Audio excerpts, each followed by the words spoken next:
I work as a home inspector in Atlanta, Georgia. I have done more than 1,000 home and building inspections in my time as an inspector. As a home inspector, I inspect all sorts of homes: old, new, decrepit, pristine, and pre-construction. Basically, if it is a home, I can and will inspect it. The home that this story is about was built in the early 1900s in Atlanta. If you're not familiar with crawl spaces beneath houses, then you are lucky.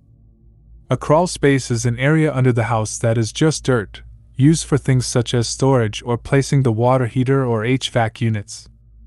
Depending on how well the owners take care of the crawl space, there would be plastic covering the dirt, and it would be clean. Most homeowners don't upkeep their crawl spaces, and they are covered in spider webs, bugs everywhere, pools of water, and the wood flooring just covered in mold. This particular house that I was inspecting had been sitting empty for quite a while, and the crawl space was full of discarded trash, a very old furnace or boiler, depending on where you're from. This crawl space was also very low, and it was tough to crawl around. Some crawl spaces you can stand up in, but most you will be crawling.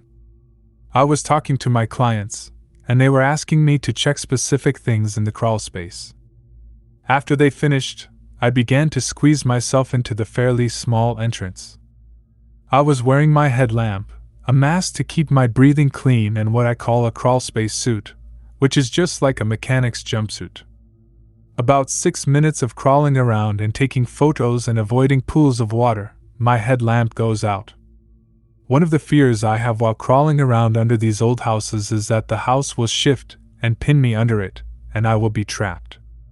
So when my light went out, it was complete dark, and in my mind I was anticipating the home crushing me. I tried rapidly to get my light back on. The stupid thing was constantly doing this at the wrong moments.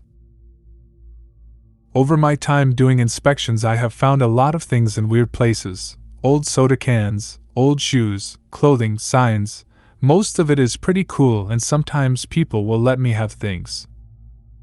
There was nothing cool or interesting in this particular house that I was slowly and carefully crawling under, or so I thought. My light finally came back on, and there in front of me, washed in my beam of light, was a very old-looking stone well.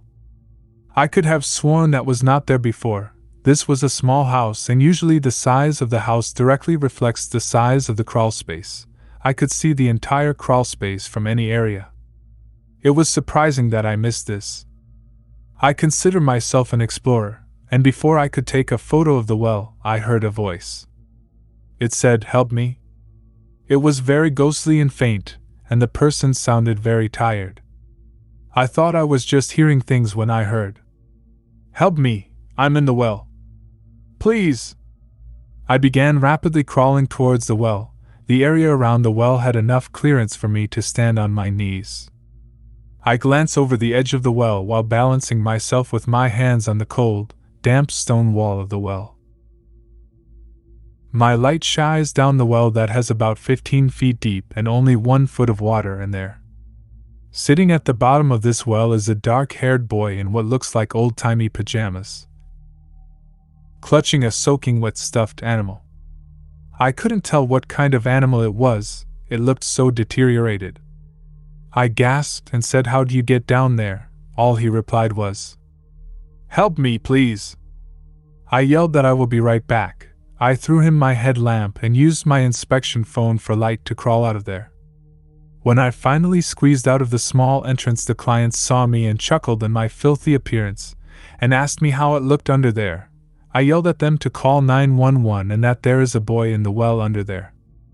They understandably looked confused, as they had no idea there was a well under their house.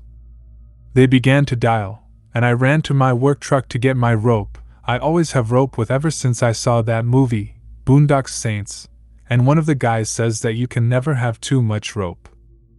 I grabbed my length of rope and my extra headlight and ran back to the entrance of the crawl space and dove inside the small opening. I was crawling as fast as I could while floor joists kept smashing into my back, reminding me that they don't care what's going on, they are moving.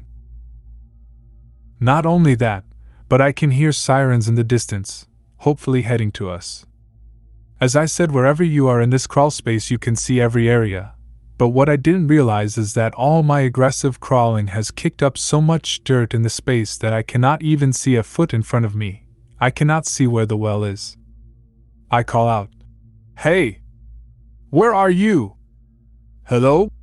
Just then, a very bright light pierces the dust and darkness, and someone calls out, "Fire department, coming in!"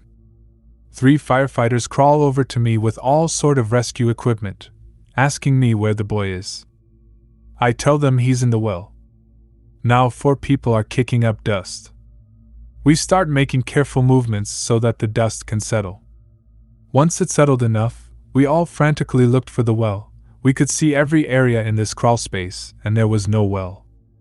There was no space that you could stand on your knees. There was nothing. I was completely confused. The 4 of us did some thorough investigating of that crawl space before crawling out and finding nothing. I was adamant about seeing that well and that boy asking for help. I could remember vividly the feel of the cold, damp stone well wall. Not only that, but I could not explain anything. I couldn't answer any of their questions. The police informed me that I need to be sure of something before I call 911. It was so strange.